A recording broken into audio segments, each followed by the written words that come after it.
Mbak, kafannya ada? Ada mbak, untuk perempuan atau laki-laki?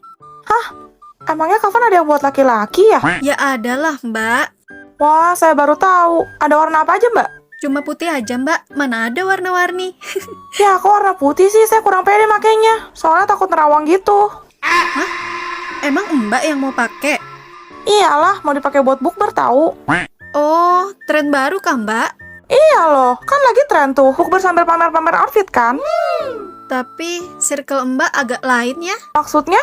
Iya, masa bukber outfitnya cosplay jadi pocong sih mbak?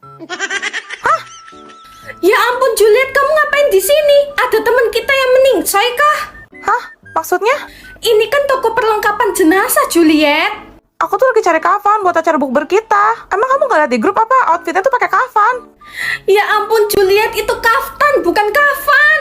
Oh, salah kah?